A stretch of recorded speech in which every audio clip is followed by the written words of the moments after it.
Hi, Alex. I wanted to talk to you about your week 1 writing assignment. First off, don't forget to format your submissions in MLA. So you need to have your heading over here on the left-hand corner, and then up here in the upper right-hand corner, you also want to include your header. Remember, there is a tutorial on how to format your papers in MLA located in the resources folder. So if you need a refresher on MLA, it's located there. As a whole, I think that your response is pretty good. It seems to have a natural flow to it, meaning I can see how each paragraph transitions pretty well into the next. There's just a couple of things that I want to talk to you about. I don't want to say, well, yeah, I will say this. I like the context that you create in the first paragraph, right? And it's sad, but I guess kind of true what you state in your opening sentence. I do want to encourage you to edit for vague language, right? So you start out with this idea that the world has become very vicious. Then you present the idea that many people can't express their own opinions without persecution. And you say, but with some form of calm from both parties, statements can be said and voices can be heard. That's a really lovely sentence there. But I think what is missing in all of this is really more clarity and context. Because note, you say both parties, but you don't actually identify what that is. Through context, I can figure out that you mean Democrats and Republicans. So what I'm thinking you're really talking about here is how polarized American life has become.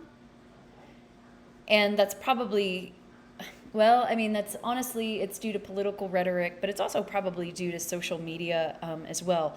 So I think narrowing your context a little bit would really help the readers understand what it is that you mean. You see here that Microsoft flagged this, and it's just because you didn't include your apostrophe in your contraction. But contractions you actually don't want to use in professional context because they're too informal. So just use the full form of the word there, right? So in that case, it would be cannot. This sentence expresses an interesting idea, but it's got a little bit of redundancy, and I think it's because you have this extra kind of subject here. So, oops, I didn't mean to do that. Let's fix that really quick. I think that this sentence would read better if you actually got rid of your preposition and allowed changing to be the subject here. So, and got rid of this subject here. Changing the way we talk to one another allows for both sides to be heard. I think that's going to be a stronger version of this sentence. So I like the ideas that you're expressing here, but again, it feels like you're being a little too broad.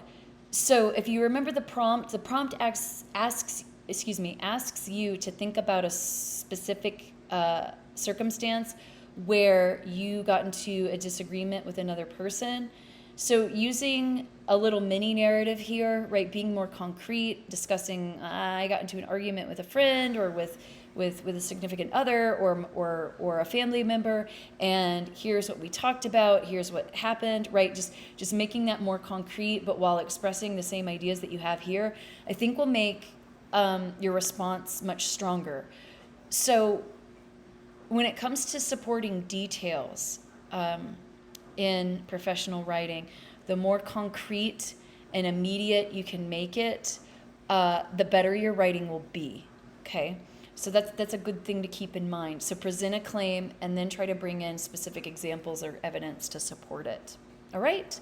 But overall, I think it works pretty well.